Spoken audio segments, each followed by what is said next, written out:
Proteins. We need proteins for the purpose of growth, repairing the wear and tear of the body, and for other life processes. We get proteins from the sprouts, milk and milk products, meat and eggs in our food. Proteins म्हणजे प्रथिने आपल्या शरीराच्या वाढीसाठी, शरीराची होणारी झीज भरून काढण्यासाठी आणि इतर जीवनक्रियांसाठी आवश्यक असलेली प्रथिने आपल्याला कडधान्ये, दूध आणि दुग्धजन्य पदार्थ तसेच मांस आणि अंडी अशा अन्नपदार्थांपासून मिळतात. तर आपल्याला या ठिकाणी स्प्राउट्स असा शब्द आलेला आहे. स्प्राउट्स म्हणजे कडधान्ये, जे आपण मोड आलेली धान्ये खातो अशा सर्व अन्नपदार्थांपासून आपल्याला चांगल्या पद्धतीची प्रथिने आपल्या शरीराला मिळतात. त्याचबरोबर दूध आणि दुधाचे सर्व पदार्थ याच्यापासून सुद्धा आपल्याला प्रोटीन्स मिळतात. मीट म्हणजे मटण आणि एग्ज म्हणजे अंडी यापासून सुद्धा आपल्याला शरीराची जी प्रथिनांची गरज आहे ती सुद्धा यातून भागवली जाते. त्याचबरोबर आपल्या शरीराला ज्या जखमा होतात म्हणजे खरचटणे, भाजणे अशा ज्या जखमांमुळं आपल्या शरीराला त्रास होतो त्या जखमा भरून काढण्यासाठी सुद्धा प्रथिने मदत करतात. वियर अँड टियर असा शब्द आलेला आहे. Wear and tear of the body म्हणजे शरीराची झीज भरून काढणे, शरीराच्या सर्व जखमा भरून काढणे यासाठी सुद्धा प्रोटीन्स महत्त्वाचे आहेत. पुढचा घटक आहे मिनरल्स अँड व्हिटॅमिन्स म्हणजे खनिजे आणि जीवनसत्वे. To improve the body's resistance to disease and for other life processes, the body needs vitamins, minerals and fiber in the diet. We obtain these nutrients mainly from vegetables and fruits.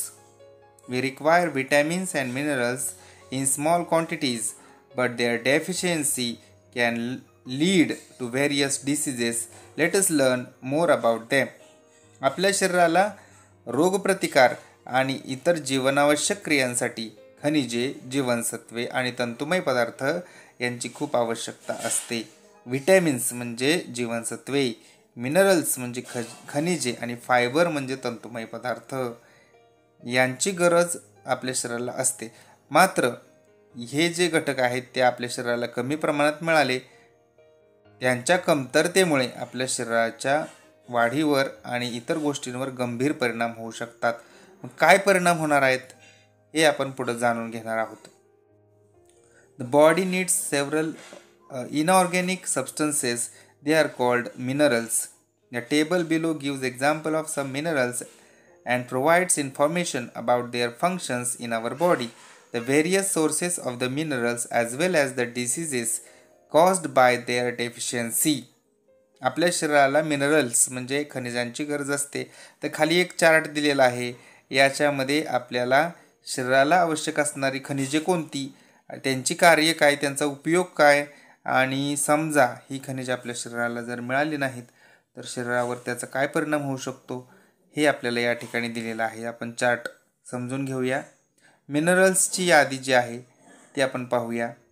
पहिला आहे iron, calcium and phosphorus, iodine, sodium and potassium. These are the minerals important for our body. आपल्या शरीराला गरजेची ही खनिजे आहेत. Iron म्हणजे लोह, कॅल्शियम अँड फॉस्फरस म्हणजे कॅल्शियम आणि फॉस्फरस त्याला तेच नाव आहे. आयोडीन, त्याचबरोबर सोडियम आणि पोटॅशियम. म्हणजे जर पाहिलं तर आयर्नचं फक्त मराठीमध्ये लोह असं नाव आहे, बाकी सर्व इंग्रजी नावं आहे तीच मराठीमध्ये आपल्याला असलेली दिसून येतील. पहिलं खनिज आहे लोह म्हणजे आयर्न. याचा शरीराच्या वाढीसाठी काय उपयोग होतो? Carrying oxygen two all parts of the body. शरीराच्या सर्व भागांपर्यंत ऑक्सिजनचं वहन करणे म्हणजे वाहून नेण्यासाठी आयर्नची आपल्या शरीराला आवश्यकता असते. सोर्सेस म्हणजे स्रोत म्हणजे कोणत्या पदार्थांपासून आपल्या शरीराला हे जीवनसत्व किंवा हे खनिज आपल्या शरीराला मिळतं. सोर्सेस आहेत meat, spinach, apples and raisins म्हणजे मांस, पालक, सफरचंद आणि मनुके याच्यातून आपल्या शरीराची लोहाची गरज, आयर्नची गरज भागवली जाते.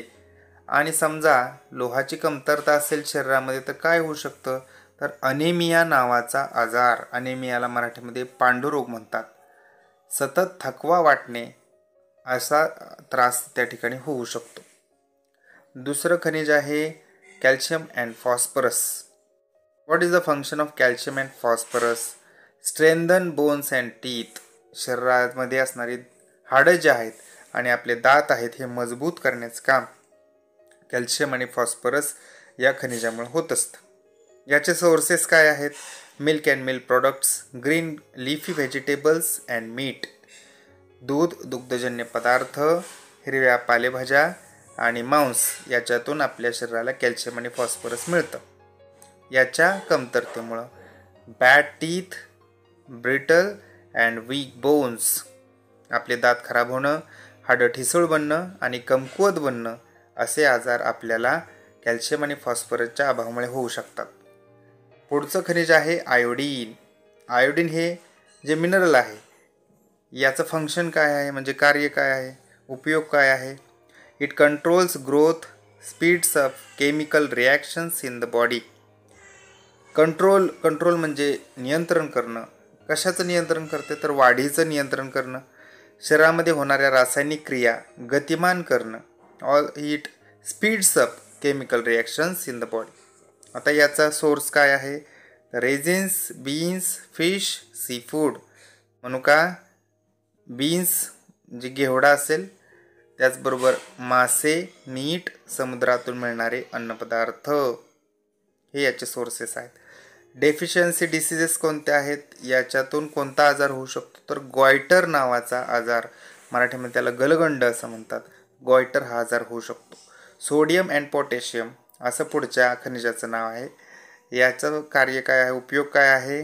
Maintains the body's water balance and functioning of the muscles and the nervous system. शरीरातील पाण्याचं संतुलन राखण्याचं काम हे या खनिजामार्फत होतं.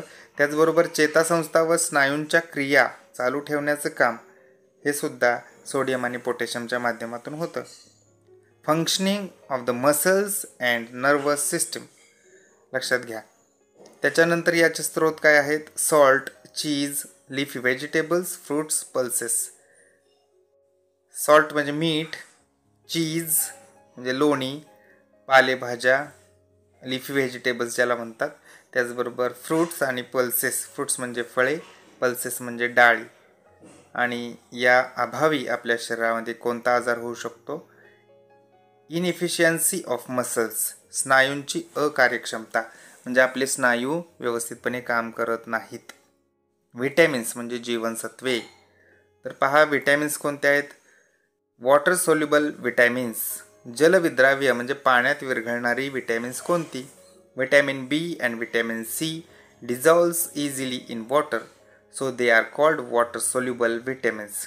दे are thrown out of the body through the water in sweat and urine.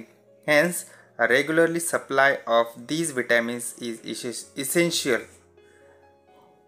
बघा, बी आणि सी ही जीवनसत्व जी दोन आहेत, विटॅमिन्स आहेत, ती पाण्यात विरघळणारे आहेत, म्हणून त्याला वॉटर सोल्युबल विटॅमिन्स असं म्हणतात. मग ती पाण्यात विरघळत असल्यामुळे काय होतं? तर ही विटॅमिन्स आपल्या शरीरातून घाम आणि लघवी वाटे बाहेर फेकली जातात. त्यामुळे त्याची गरज आपल्या शरीराला वारंवार लागते. सतत आपल्याला त्याचा पुरवठा होणं गरजेचं आहे. B1, B2, B3, B4, B5 and B12. पहा B1, B2, B3, B4, B9 and B12 are the important types of vitamin B. आपल्या शरीरामध्ये पहा B1, B2, B3, B6, B9 आणि B12 ही जीवनसत्व याचे महत्त्वाचे प्रकार आहेत.